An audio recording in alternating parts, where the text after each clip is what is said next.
చూస్తుంటే అదాని అవినీతి మీద అమెరికాలో ఫారెన్ కరప్షన్ ప్రాక్టీస్ యాక్ట్ కింద ఏవైతే కేసులు అయినాయో బీఆర్ఎస్ వాళ్ళు డిమాండ్ చేస్తే శాసనసభలో మేము చర్చకు అనుమతిస్తాం.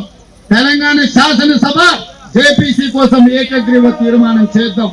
మీకు చిత్తశుద్ధి ఉంటే ముందుకు రాండి. నీ పోరాటం అదాని మీద అయితే మమ్మల్ని మొదటి రోజు అసెంబ్లీకి రాకుండా ఎందుకు అడ్డుకున్నావు? అసెంబ్లీలో చర్చ చేయాలి. అదాని రేవంత్ రెడ్డి అక్రమ సంబంధాలు బయటపడాలనే మేము మొదటి రోజు వచ్చాం. మీ రాహుల్ గాంధీ, మీ ఏఐసిసి అదానిని తిట్టండి, అదానిని ప్రశ్నించండి.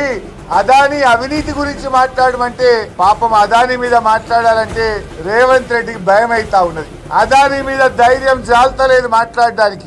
రాజ్ భవన్ ముంగటపై కూడా మళ్ళా బీఆర్ఎస్ పార్టీ గురించే మాట్లాడుతున్నాడు, కేసీఆర్ గురించే మాట్లాడుతున్నాడు. ఆయన నిజంగా నీకు నిజాయితీ ఉంటే దావోస్ లో 12,400 కోట్ల రూపాయల అగ్రిమెంట్ నువ్వు అదానితో చేసినావు, అదానితో దోస్తాను చేసినావు, అదానితో అలాయ్ బలాయ్ చేసినావు. నీకు నిజాయితీ ఉంటే, నువ్వు చేసిన ధర్నా నిజమైతే, నువ్వు రాహుల్ గాంధీ గారు ఇచ్చిన అదాని మీద పోరాటం నిజమైతే వెంటనే ఈ అగ్రిమెంట్లన్నీ రద్దు చేయాలని బీఆర్ఎస్ పార్టీ డిమాండ్ చేస్తా ఉంది.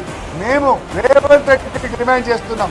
రేపు శాసనసభలో అదాని రేవంత్ రెడ్డి అక్రమ సంబంధాల మీద, అదాని చేసిన తప్పుల మీద చర్చ పెట్టాలని కూడా బీఆర్ఎస్ పార్టీ ఈరోజు డిమాండ్ చేస్తా ఉంది.